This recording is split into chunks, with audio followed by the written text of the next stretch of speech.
শোনো না, একটা কথা বলার ছিল। হ্যাঁ বলো। আমাদের রিলেশনটা না এখানেই শেষ করে দিতে হবে মনে হচ্ছে। কেন, কি হয়েছে? বাড়ি থেকে সবাই বলছে আমার পাশে নাকি তোমাকে একটুও মানায় না। তা তোমার মায়ের পাশেও তো বাড়া তোমার বাপকে মানায় না, পুরো হনুমান চোদার মতো লাগে, তখন কি আমি কিছু বলি? সঠিক বলেছেন, আপনার বুদ্ধি ভালো। তো হ্যালো গাইস, কেমন আছেন সবাই? চলে আসলাম আজকে আমি আমার নতুন আরেকটি ভিডিও নিয়ে। তো শুরু করা যাক আজকের এই অস্থির বাঙালির আরও একটি পর্ব। এই সময় কম, শুরু কর।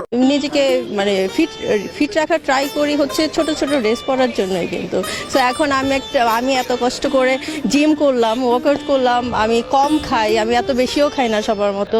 সো আমি যদি আমার ফিগারটাই না দেখাতে পারি তাহলে তো এটা কেমন না, এত কষ্ট করে লাভ কি?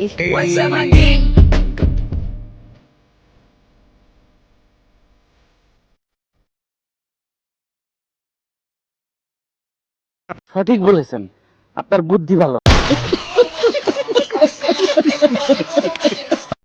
আপু তো ফিট থেকে তার ফিগার সবাইকে দেখানোর জন্য। তো ইনি তো গরিবের সালালিয়ন, তার ফিগার দেখলেও কোনো অসুবিধা নেই, যেহেতু তিনি নিজে বলেছেন। সঠিক বলেছেন, আপনার বুদ্ধি ভালো। আপনি এখন কি চাচ্ছেন?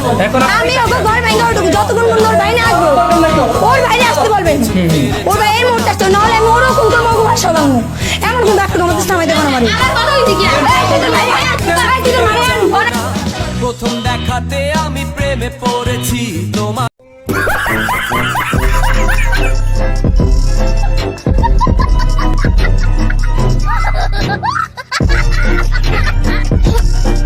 ছেলেটা তো প্রেম করে মনে হয় ফেঁসে গিয়েছে, এখন তাকে তো বিয়ে করতে হবে।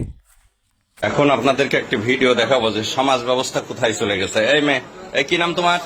নাম বলো। হ্যাঁ, হীরামণি। কোন ক্লাসে পড়ো? আচ্ছা, তুমি কাকে ভালোবাসো? হ্যাঁ, কি নাম? এই মিনাজুল কোনটা? এই দেখো নায়ক। এই টাকা, এদিক টাকা টাকা টাকা।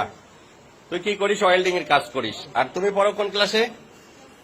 বেনাপোল মাধ্যমিক বিদ্যালয়ে, তাই না? ক্লাস 6-এ। এই তুমি তুমি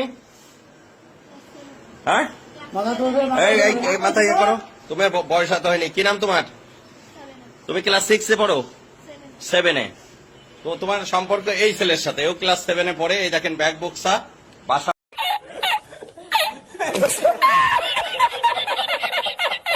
ক্লাস 6-7-এর মেয়েরা বিয়ে করে পালা যেতেছে, আর আমরা কি করলাম বড়রা? শেখ মুজিবুর রহমানের মুক্তিযুদ্ধে অবদানকে কি আপনি অস্বীকার করবেন? মুক্তিযুদ্ধে কি অবদান ওনার? সবচেয়ে বড় অবদান হচ্ছে যে উনি 1971-এর 25শে মার্চ স্বেচ্ছায় পাকিস্তানি সেনাবাহিনীর কাছে ধরা দিয়েছেন। যদি উনি ধরা না দিতেন তাহলে বাংলাদেশ স্বাধীন হতো না, কারণ উনি যে কম্প্রোমাইজ করে ফেলতেন।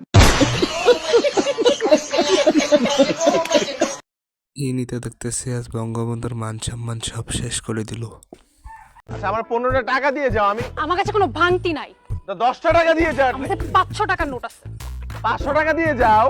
শোনো, আমি বলি, আমাকে কিছু টাকা দিয়ে যাও। তোমার ব্রেকআপের দুঃখে অ্যাটলিস্ট একটা সিগারেট।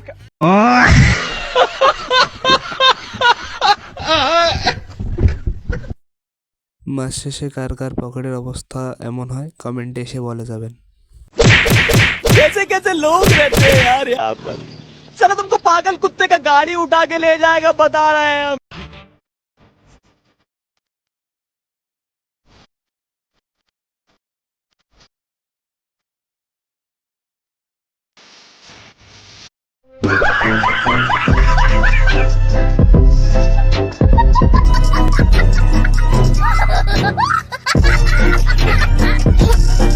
কার কার বাড়িতে কোনো সম্মান নাই এবং বাহিরে এত সম্মান, তাদেরকে আমি দেখতে চাই আজকে কমেন্টে।